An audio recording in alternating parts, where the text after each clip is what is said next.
Welcome to our channel tech mechanical and electrical. आज मैं discussion करूंगा preliminary exam special question paper.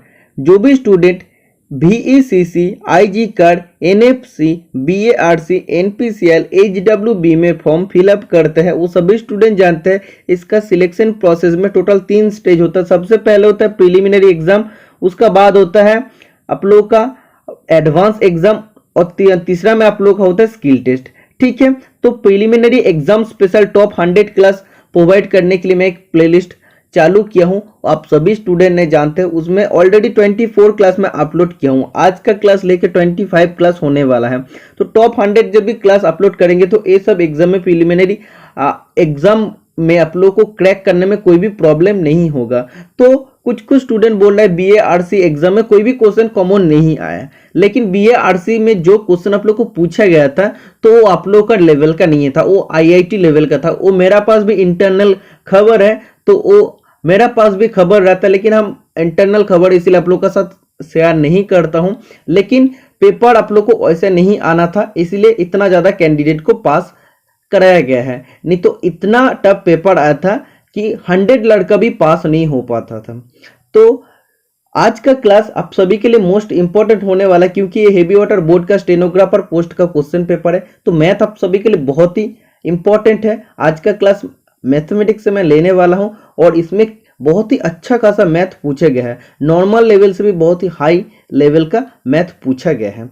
ठीक है, वीडियो स्टार्ट करने से पहले सभी स्टूडेंट से मेरा रिक्वेस्ट है, जो भी स्टूडेंट आज मेरा चैनल में नया है वो सभी स्टूडेंट चैनल को जरूर सब्सक्राइब करके रखना, और वीडियो हेल्पफुल होगा तो आप लोग वीडियो को लाइक करना और जितना ज़्यादा हो सके आप लोगों का फ्रेंड्स का साथ शेयर कर देना। सबसे पहला क्वेश्चन आप देख सकते हैं, इवेलुएट √248 प्लस √64। तो इसको कैसे सॉल्व करना पड़ेगा, इसका 4 ऑप्शन आप लोग को दिया गया है, 14, 26, 36 और 16। तो सबसे पहले आपको रूट करना पड़ेगा, इसके बाद 248 प्लस √64 का एक्चुअल वैल्यू क्या हो जाएगा, 8 हो जाएगा। ओके, इसका बाद आप लोग को ऐड कर देना पड़ेगा, 256 हो जाएगा। ओके, तो 256 का वर्गमूल क्या होता है, 16 होता है। ओके, तो option number D is the right answer हो जाएगा। बहुत ही इजी क्वेश्चन पूछा गया है। Next question number 52, in an examination 34% of the student failed in mathematics and 42% failed in English. If 20% of the student failed in the both subject, find the percentage of the student who pass in the both subject. तो इसमें actually आप लोग को बोला है किसी परीक्षा में 34% स्टूडेंट मैथमेटिक्स में फेल करता है, 42% स्टूडेंट इंग्लिश में फेल करता है, और बोला है बोथ सब्जेक्ट में फेल करता है 20% स्टूडेंट। मतलब ये जो 34% मैथमेटिक्स में और 42% इंग्लिश में फेल किया है, तो उसमें से 20% कॉमन है, क्योंकि वो बोथ सब्जेक्ट में कुछ स्टूडेंट फेल किया हुआ है। तो सबसे पहले वो माइनस कर लेना पड़ेगा, और इसमें आपको बोला है कि find the percentage of the student who passed in the both subject. उभय सब्जेक्ट में पास किया है इतना, कितना परसेंटेज वैसा स्टूडेंट है। तो सबसे पहले फेल किया हुआ है ऐसा स्टूडेंट का परसेंटेज निकालना पड़ेगा। मैथमेटिक्स में 34% स्टूडेंट ने फेल किया है, तो 20% इसमें कॉमन है, क्योंकि बोथ सब्जेक्ट में फेल किया है। तो कितना परसेंटेज ओनली मैथमेटिक्स में फेल किया है, 14% फेल किया है। इसका बाद इंग्लिश में कितना किया, 42%, और बोथ सब्जेक्ट में कितना स्टूडेंट किया है, 20। तो एक्चुअली क्या हो जाएगा, आप देख सकते हैं 22 हो जाएगा। ओके, आप देख सकते हैं मैथ में कितना परसेंटेज स्टूडेंट फेल किया है, 14% स्टूडेंट फेल किया है। ओनली इंग्लिश में कितना परसेंटेज कैंडिडेट फेल किया है, 22% कैंडिडेट फेल किया है। तो ओनली इंग्लिश और ओनली मैथ निकल गया है। और बोथ सब्जेक्ट में कितना परसेंटेज स्टूडेंट फेल किया है, तो बोथ सब्जेक्ट में 20% स्टूडेंट फेल किया है। तो एक कितना आगे, ये सभी स्टूडेंट ने फेल किया है ना कोई सब्जेक्ट में, या कोई स्टूडेंट दोनों सब्जेक्ट में फेल किया है। तो टोटल कितना परसेंटेज स्टूडेंट फेल किया है, 56%। अगर आप लोग टोटल ऐड करते तो 56% आ जाएगा। तो इतना स्टूडेंट 100% में से 56% स्टूडेंट कोई ना कोई सब्जेक्ट में, कोई मैथ में, कोई इंग्लिश में, नहीं तो कोई ना कोई स्टूडेंट बोथ सब्जेक्ट में फेल किया है। तो 56% स्टूडेंट कोई ना कोई सब्जेक्ट में जब फेल करेगा, और कितना परसेंटेज स्टूडेंट बोथ सब्जेक्ट में पास करेगा, तो 100 में से अगर आप लोग माइनस कर देते 56 तो क्या हो जाएगा 44%। ये जो 44% रहेगा ये बोथ सब्जेक्ट में पास किया है। ठीक है, तो option number A is the right answer हो जाएगा। Next question number 53, a sum of money at simple interest amount to ₹2240 in 2 years and ₹2600 in 5 years. What is the principal amount? Hindi में आप देख सकते हैं कोई राशि साधारण ब्याज पर 2 वर्ष में 2240 रुपया और 5 वर्ष में 2600 रुपया हो जाती है, तो मूल राशि क्या है? तो एक्चुअली आप लोग को बोला है एक प्रिंसिपल है, लेकिन प्रिंसिपल आप लोग को नहीं बताया गया है। तो जब हम लोग 2 वर्ष के लिए इन्वेस्ट करते हैं तो इसमें रेट ऑफ इंटरेस्ट आप लोग को ये भी नहीं बताया है, तो 2 वर्ष बाद क्या होता है 2240 होता है, मतलब प्रिंसिपल प्लस इंटरेस्ट 2240 होता है। और इसका बाद आप लोग को क्या बोला है, यही प्रिंसिपल को अगर हम लोग 5 साल के लिए इन्वेस्ट करते हैं टोटल कितना होता है 2600 रुपया होता है। ओके, तो इधर से ये भी आप लोग जानते हैं कि प्रिंसिपल प्लस इंटरेस्ट मिलकर 2600 रुपया होता है। तो एक्चुअली प्रिंसिपल निकालने के लिए सबसे पहले आपको क्या करना पड़ेगा, आप देख सकते हैं 2 वर्ष में क्या था प्रिंसिपल प्लस इंटरेस्ट 2240 था और 5 वर्ष बाद क्या हो गया 2600 हो गया है। ओके, मतलब इन दोनों का बीच में गैप टाइम का डिफरेंस कितना है 3 इयर्स है। तो 3 इयर्स में ओनली क्या बढ़ता है, प्रिंसिपल तो नहीं बढ़ेगा क्योंकि सेम प्रिंसिपल होता है। तो 2 वर्ष में जस्ट इंटरेस्ट इंक्रीज होता है, इंटरेस्ट बढ़ता है। तो 3 वर्ष में कितना इंक्रीज कितना इंटरेस्ट बढ़ा है, तो आप देख सकते हैं 3 इयर्स में कितना इंटरेस्ट हुआ है 2600 माइनस 2240, तो इसको माइनस करेंगे तो कितना आ जाएगा 360 आ जाएगा। ओके, तो आप देख सकते हैं इधर से आप लोग को पता लग जाता है कि 3 साल में सिंपल इंटरेस्ट 360 रुपीज मिल रहा है। तो आप लोग जानते हैं 3 साल में अगर 360 रुपीज मिलता है तो 1 साल में कितना मिलेगा 360/3, मतलब आ जाएगा 120 रुपीज मिलेगा। ओके, तो 2 साल में कितना मिलेगा ये आप लोग को निकालना पड़ेगा। ओके, तो 2 साल में मिलेगा 120 × 2, मतलब टोटल 240 रुपये मिलेगा, इतना इंटरेस्ट मिलेगा। ओके, तो क्वेश्चन में आप लोगों को क्या बोला है, जो प्रिंसिपल था उसको 2 वर्ष के लिए जब इन्वेस्ट किया था तो टोटल 2240 हम लोग को रुपीज मिला था। ओके, तो इसमें क्या था प्रिंसिपल प्लस इंटरेस्ट था, तो 2 वर्ष में इंटरेस्ट कितना हो रहा 240 रुपया हो रहा है। तो एक्चुअली प्रिंसिपल क्या था, एक्चुअली आप लोग जानते हैं एक क्या था principal plus interest is equal to 2240 था। ओके, तो जब भी आप लोग को प्रिंसिपल निकालना पड़ेगा तो 2240 माइनस 2 वर्ष का इंटरेस्ट क्या होता है 240 रुपया, तो प्रिंसिपल क्या आ जाएगा 2000 रुपीज आ जाएगा। ओके, बहुत ही इजी क्वेश्चन है, जस्ट आप लोग को देखना पड़ेगा ये जो गैप आप लोग को दिया है टाइम का गैप, तो इन दोनों का बीच में गैप क्या था 3 इयर्स था और इंटरेस्ट का कितना वैल्यू हो रहा था 360 रुपीज हो रहा था। तो 3 वर्ष में अगर 360 रुपीज होता है सिंपल इंटरेस्ट में, तो 1 वर्ष में कितना होगा 2 वर्ष में निकलना पड़ेगा। तो 2 वर्ष में जब भी सिंपल इंटरेस्ट निकल जाएगा तो ये प्रिंसिपल प्लस इंटरेस्ट था, इधर से इंटरेस्ट को माइनस कर देंगे तो प्रिंसिपल निकल जाएगा। बहुत ही इजी क्वेश्चन है। ओके, नेक्स्ट क्वेश्चन नंबर 54 आप देख सकते हैं, बोला है a number is doubled and 9 is added, if resultant is tripled it become 75, what is that number. कोई भी एक नंबर है, तो कोई भी एक नंबर मतलब let the number Vx। Okay, तो इसको जब भी हम लोग डबल करते हैं मतलब 2x होता है, उसका साथ अगर 9 को ऐड करते हैं। ओके, इसका बाद जो हम लोग को मिल रहा है इसको अगर हम लोग ट्रिपल कर देते हैं 3 गुना कर देते तो टोटल कितना होता है 75 मिलता है। ओके, तो अगर आप लोग इसको कैलकुलेशन करते हैं 6x + 27 = 75 आ जाएगा। 6x = आ जाएगा 48, x = आ जाएगा 8। ठीक है, तो x का वैल्यू क्या हो जाएगा, एक्चुअली वो नंबर था 8। ओके, तो 8 को अगर आप लोग डबल करते तो कितना होता है 16 होता है, उसका साथ अगर आप लोग 9 को ऐड करते हैं तो कितना तो 25 होता है। 25 को अगर आप लोग 3 गुना करते हैं तो 75 ही होता है ना। तो ऐसे भी आप लोग कर सकते हैं ऑप्शन टेस्ट करके। ओके, नेक्स्ट क्वेश्चन नंबर 55 आप देख सकते हैं, find the value of x। तो एक आप लोग का समीकरण दिया है, तो इसमें से आप लोग को x का वैल्यू निकालना पड़ेगा। ओके, बटा √x = 2707। ओके, तो जब भी आप लोग पॉइंट को हटा देते हैं तो क्या हो जाएगा नीचे 100 आ जाएगा। तो ये दोनों सेम हो गया, कट देते हैं। ओके, तो आप लोग बोल सकते हैं कि 1/√x = 1/100, इसको आप लोग ऊपर में लेके जा सकते हैं। तो √x हो जाएगा 100, x हो जाएगा 100 स्क्वायर, मतलब 1 का बाद 40 हो जाएगा। ओके, तो option number A is the right answer हो जाएगा। Okay, next question number 56, arrange the fraction in descending order. मतलब जो आप लोग को फ्रैक्शन दिया गया है, 4 फ्रैक्शन है, तो इसको बड़ा से धीरे धीरे छोटा में आप लोग को लिखना पड़ेगा। ओके, तो अगर आप लोग फ्रैक्शन करते हैं तो इन 4 फ्रैक्शन को सबसे पहले कर लेना। ये आ जाएगा 8/9 इजिकल टू आ जाएगा 0.888 या ऐसे आगे बढ़ते रहेगा, मतलब 0.8888 आप लोग बोल सकते हैं। 9/11 मतलब क्या होता है 0.8181 ऐसे चलते रहेगा। इसका बाद अगर आप 3/5 का करते हैं तो कितना आता है 0.6 आता है, और 4/7 का करते हैं डिवाइड तो आता है 0.5628। तो इसका अगर आप लोग ऐसे ही बड़ा से छोटा आकार में लिखते हैं तो क्या हो जाएगा, सबसे पहले 8/9, उसके बाद 9/11, उसके बाद 3/5, उसके बाद 4/7। तो A option number right answer हो जाएगा।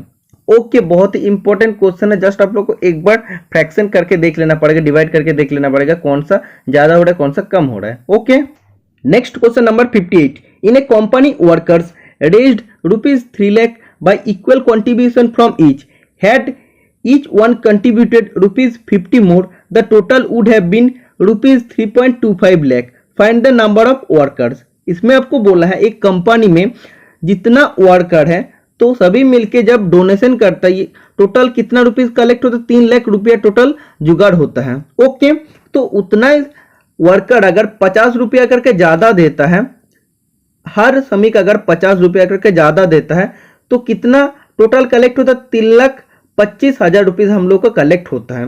मतलब पहले कितना मिल रहा था, पहले जब वही श्रमिक ने पैसा डोनेट कर रहा था तो 3 लाख मिल रहा था, जब 50 रुपया करके ज्यादा दे रहा है अब हर श्रमिक तो 25,000 आप देख सकते पहले था 3 लाख और अभी 3,25,000 हो गया। मतलब 50 रुपया करके हर श्रमिक ज्यादा देने के कारण टोटल कितना रुपीज एक्स्ट्रा मिल रहा है, 25,000 रुपीज हम लोग को एक्स्ट्रा मिल रहा है। तो इसमें आप लोग को बोला टोटल नंबर ऑफ वर्कर कितना है, तो आप लोग ऐसे लिख लेना, let the number of worker is n। ठीक है, तो n श्रमिक ने अगर 50 रुपया करके देता है टोटल कितना होता है 50 इंटू n हो जाएगा, क्योंकि एक श्रमिक 50 रुपया करके दिया है। तो ये टोटल कितना मनी होगा, पहले आप देख सकते 3 लाख था और अभी 3,25,000 हो गया, तो 3,25,000 ऐसे आप लोग को लिखना पड़ेगा माइनस 3 लाख। ओके, हो गया। तो 50n इजिकल टू क्या आ जाएगा, 25,000 आ जाएगा। मतलब आप देख सकते इतना नंबर ऑफ वर्कर जब 50 रुपए करके देगा तो टोटल 25,000 हम लोग को कलेक्ट हो रहा है। तो नंबर ऑफ वर्कर क्या आ जाएगा, डिवाइड बाय 50, तो काटने के बाद आप लोग का आ जाएगा 500।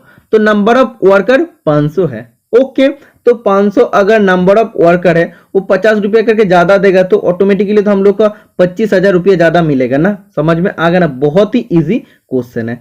Next question number 62, reduce 368/575 to the lowest term. तो ए फ्रैक्शन दिया गया 368/575, तो इसको लोएस्ट टर्म में आप लोग को लिखना पड़ेगा। तो इसको अगर आप लोग 23 से डिवाइड करते तो आप लोग को आ जाएगा 16/25। तो ऑप्शन टेस्ट करके आप लोग कर सकते हैं। तो option number D is the right answer हो जाएगा। Okay, next question number 63, a number when divided by 44 gives 432 as quotient and 0 as remainder, what will be the remainder when dividing the same number by 31। पिछला class में भी same to same question मैंने आप लोग को ई solve करवा दिए थे, तो उसमें डिवाइजर था और आप लोग को ऐसे डायरेक्टली लिख दिए थे।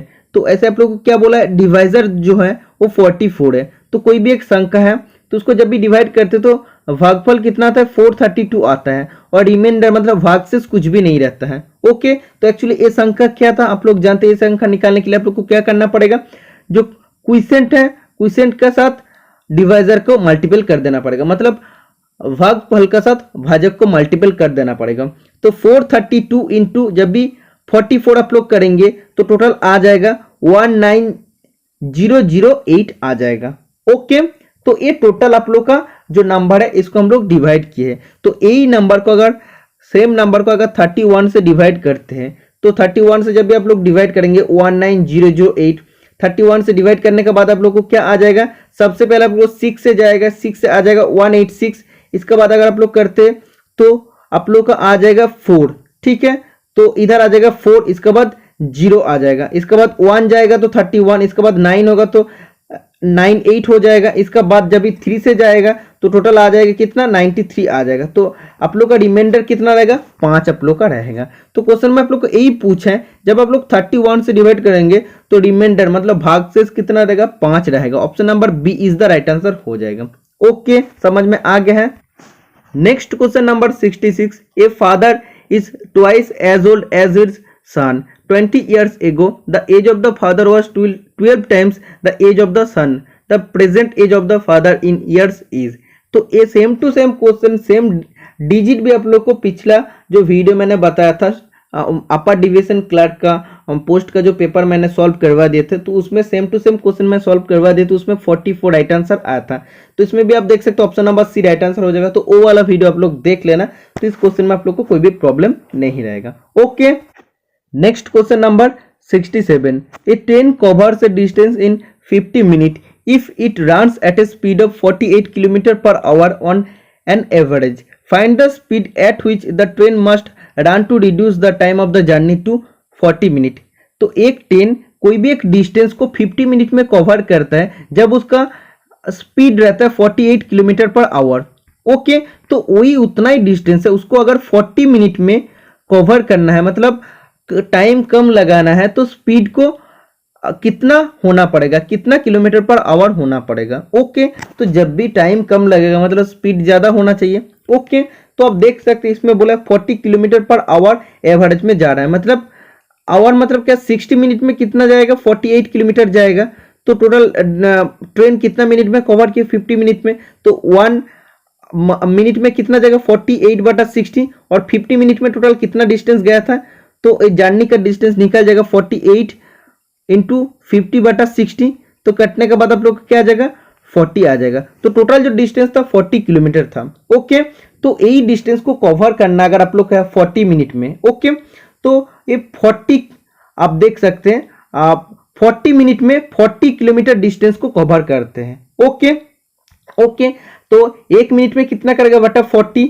ओके, और 60 मिनट में कितना करेगा, तो इसका स्पीड निकल जाएगा 40/40 इंटू 60, तो 60 आ जाएगा 60 मिनट में। ओके, मतलब आप देख सकते हैं कि 1 घंटा में 60 मिनट में कितना जा रहा है, 60 किलोमीटर जा रहा है। तो मतलब इसका स्पीड क्या हो जाएगा, 60 किलोमीटर पर आवर हो जाएगा। तो जब स्पीड 60 किलोमीटर पर आवर होगा तब इसमें टाइम कितना लगेगा, टोटल जर्नी का टाइम 40 मिनट लगेगा। ठीक है, समझ में आ गया है ना। तो सबसे पहले आप लोग को क्या करना पड़ेगा, ये आप लोग को 48 किलोमीटर पर आवर दिया था, तो ये 1 घंटा का था, मतलब 60 मिनट का था, उसमें से 50 मिनट का जर्नी था, तो 50 मिनट का जर्नी मतलब टोटल 40 किलोमीटर तय किए हैं। तो 40 मिनट में इधर क्वेश्चन में बोला है कि 40 मिनट में अगर 40 किलोमीटर तय करते हैं तो 60 मिनट में कितना करेगा, मतलब वो 1 घंटे में उसका स्पीड कितना हो जाएगा, तो टोटल आ जाएगा 60 किलोमीटर पर आवर। समझ में आ गया है ना।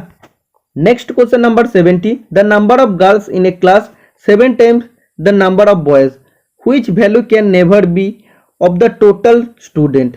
तो इसमें आपको पूछा गया है क्लास में जितना बॉयज है उसका 7 गुण गर्ल्स है। ठीक है, तो इसमें बोला है टोटल नंबर ऑफ स्टूडेंट कितना नहीं हो सकता है। तो आप देख सकते हैं टोटल नंबर ऑफ बॉयज आप लोग मान सकते हैं x, और गर्ल्स कितना हो जाएगा 7x हो जाएगा, क्योंकि 7 गुना है। ओके, तो आप देख सकते हैं 7x प्लस x मतलब क्या हो जाएगा, टोटल स्टूडेंट हो जाएगा गर्ल्स प्लस बॉयज। तो ये कौन सा अब जो 4 ऑप्शन दिया है, इन 4 ऑप्शन में से आप लोग को बोला है कि टोटल स्टूडेंट कौन सा नहीं हो सकता है। तो आप देख सकते हैं अगर आप लोग 40 को डालते हैं तो 40 को जस्ट आप लोग ऑप्शन टेस्ट आप लोग को करना पड़ेगा। तो 8x इजिकल टू आ जाएगा 40, x इजिकल टू आ जाएगा 6। ओके, तो आप देख सकते हैं अगर इधर 6 होता है, ओके, इधर बॉयज अगर 6 होगा क्योंकि x का वैल्यू 6 आ गया, तो गर्ल्स का वैल्यू कितना हो जाएगा 7 इंटू 6 42 आ जाएगा। तो total number of girls plus boys कितना है 42 प्लस 6 मतलब 48। तो ये टोटल नंबर ऑफ स्टूडेंट हो सकता है। 24 को अगर आप लोग ऑप्शन में लेते तो कितना हो जाएगा, 8x equal to 24, x equal to आ जाएगा 3, मतलब बॉयज अगर 3 होगा, ओके, तो गर्ल्स कितना हो जाएगा 7 इंटू 3 मतलब 21। तो टोटल नंबर ऑफ स्टूडेंट 24 भी हो सकता है। 30 को अगर आप लोग चेक करते हैं तो 8x इजिकल टू 30 हो जाएगा। ओके, तो x से काटेंगे तो ये नहीं हो रहा है। तो इसमें आप लोग को यही बोला है कि टोटल नंबर ऑफ स्टूडेंट कौन सा ऑप्शन नहीं हो सकता। तो अब देख सकते हैं 8x इजिकल टू 30 हो रहा है, तो ये डिवाइड नहीं हो रहा। अगर आप लोग 40 को करते हैं तो 8x इजिकल टू 40 आ जाएगा। ओके, x इजिकल टू 5 आ जाएगा।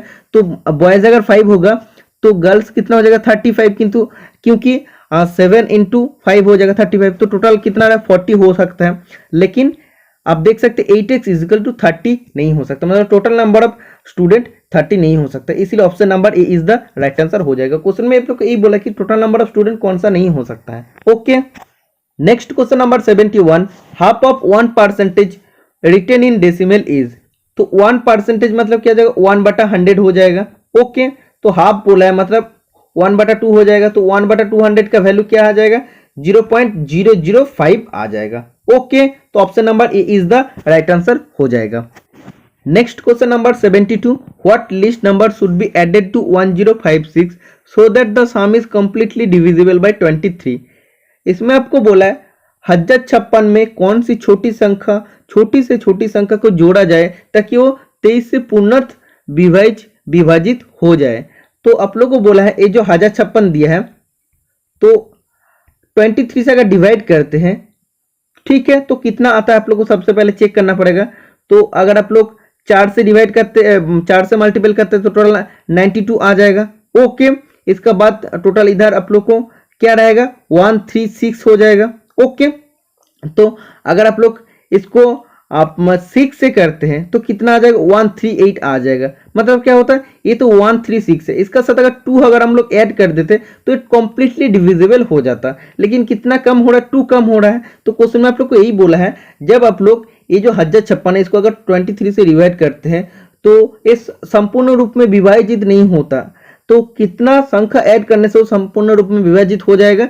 2 से अगर आप लोग इसको 2 ऐड कर देते तो टोटल 138 आ जाएगा। तब क्या हो जाएगा 23 इंटू 6 करेंगे तो 138 आ जाएगा। तो 2 से आप लोग को ऐड कर देना पड़ेगा, ठीक है। तो जब भी आप लोग करेंगे तो 1056 प्लस 2 क्या हो जाएगा 1058 आ जाएगा। तो इसको अगर आप लोग 23 से डिवाइड करेंगे तो ये टोटल रूप से ये डिवाइड हो जाएगा। Okay, next question number 73, A departmental store gains a profit of 320% by selling a product if the cost of the product increases by 25% but the selling price remains constant.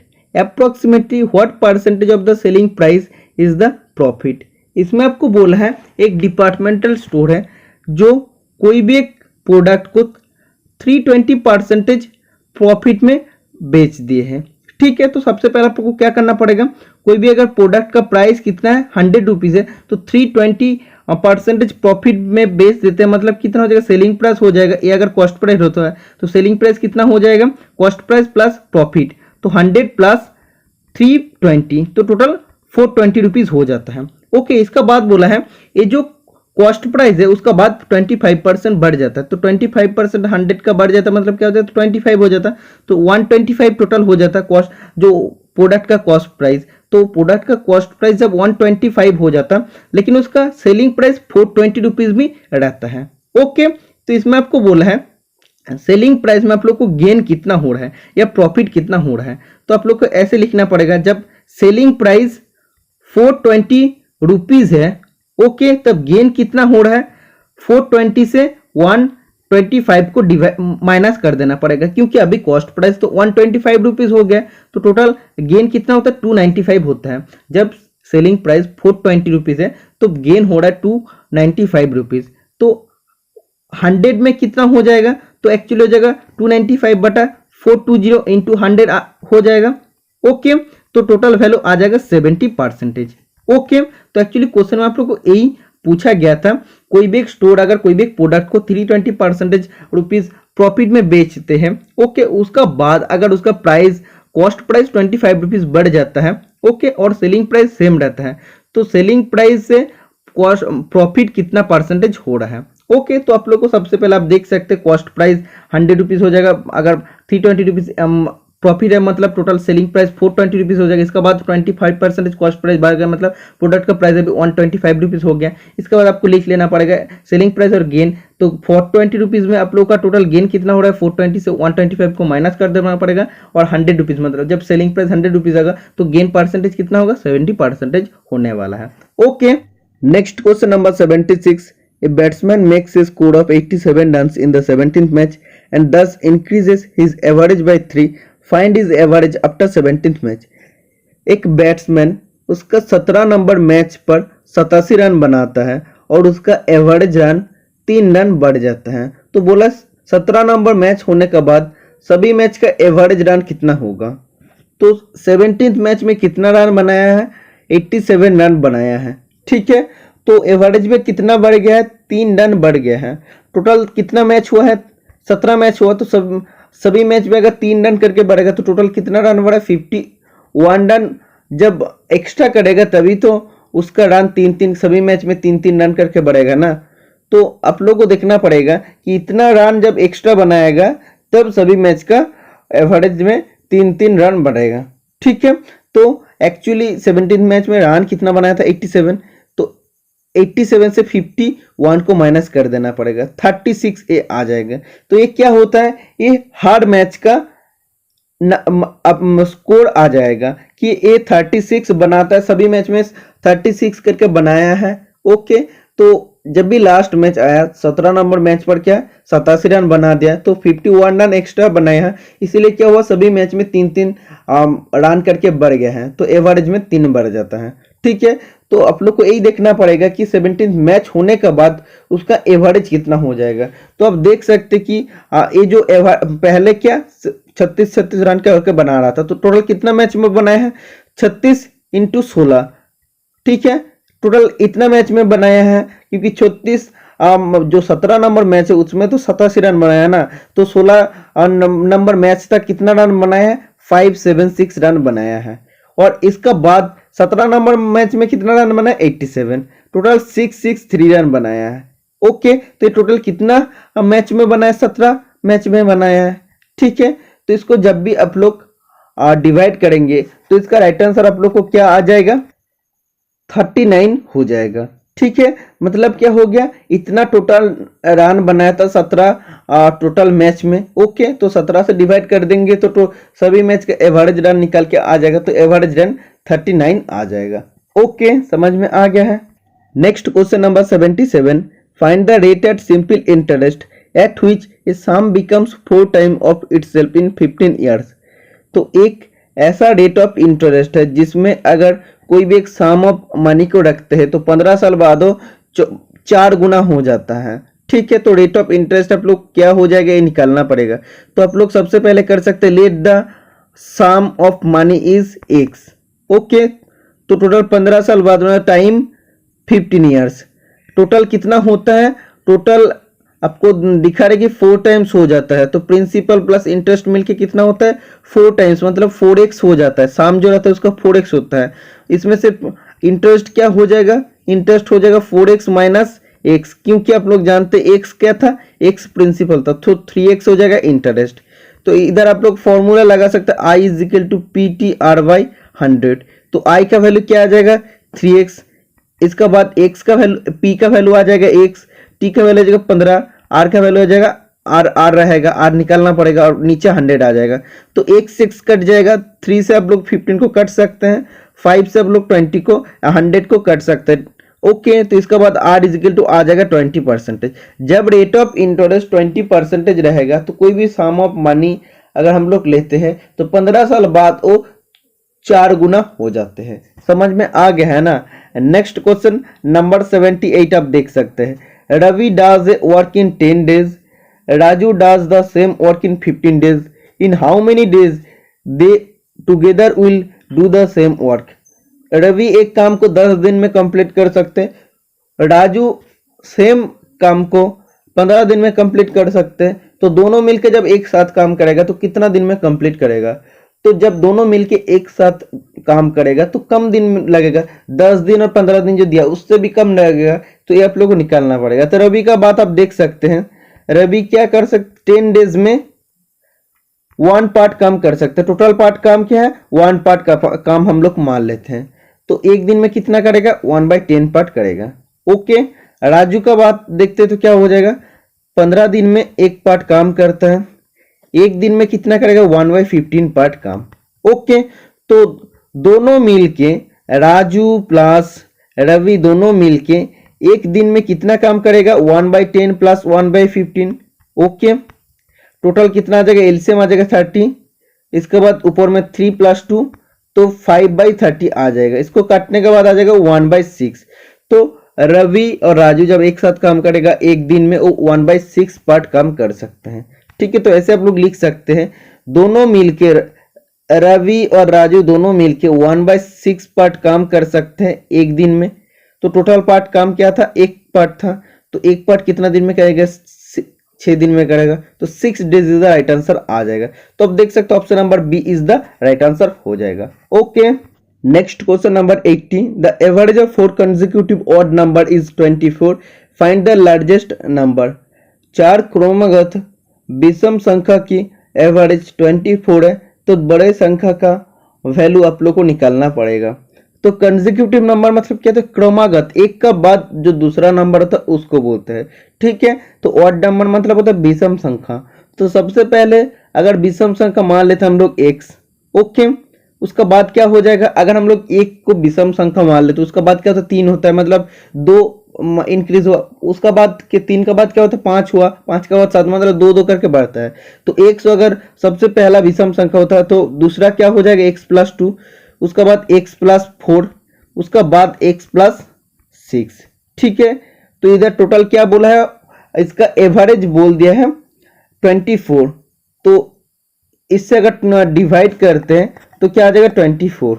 Okay, तो total क्या हो जाएगा, x plus 2 plus x plus 4 plus x plus 6 is equal to 24 plus 24 into 4 हो जाएगा 96। Okay, तो total आप देख सकते हैं कितना x हो रहा है, total 1 2 3 4 4x is equal to, इधर अगर आप लोग 10 और 11 तो 96 से अगर 11 ये नहीं, ये तो 2 है तो 12। ठीक है, तो 96 से जब आप लोग 12 को माइनस करेंगे तो क्या आ जाएगा, इधर आएगा 84। ओके, तो x इज इक्वल टू क्या आ जाएगा, बटा 4।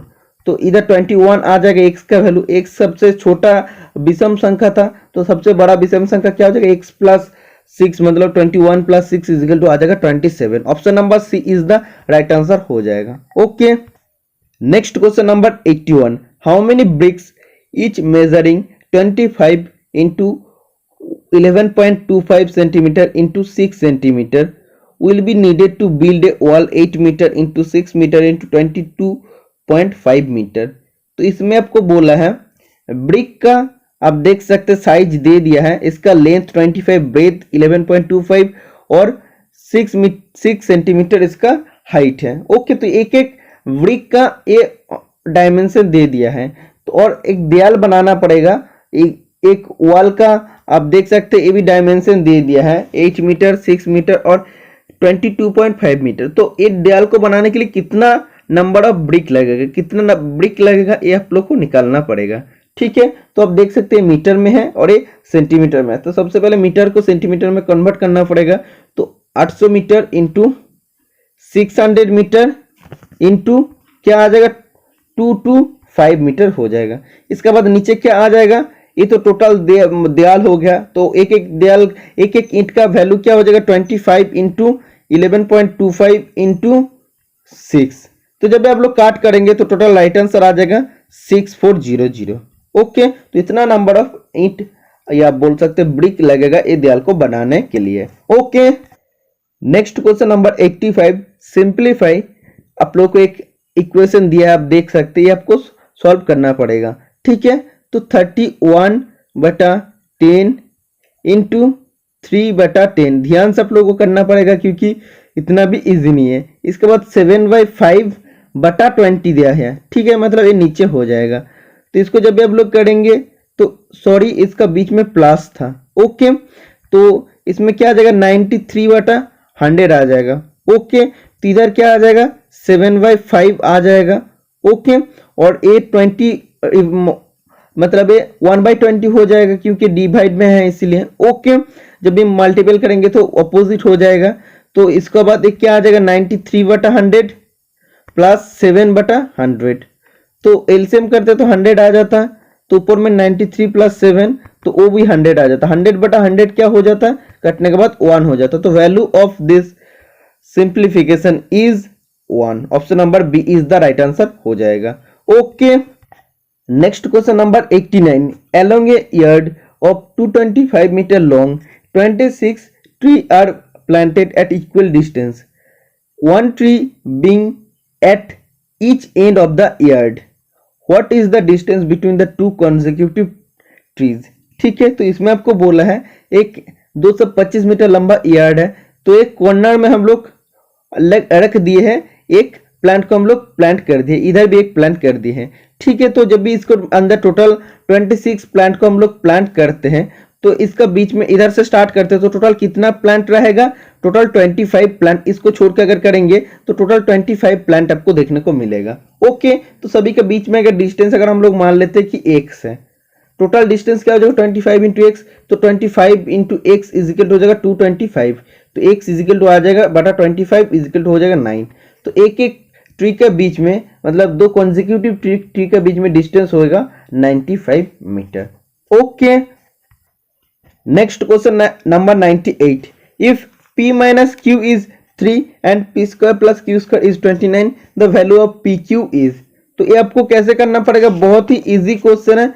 तो आप देख सकते हैं इसमें आपको दे दिया है P square plus Q square is equal to 29।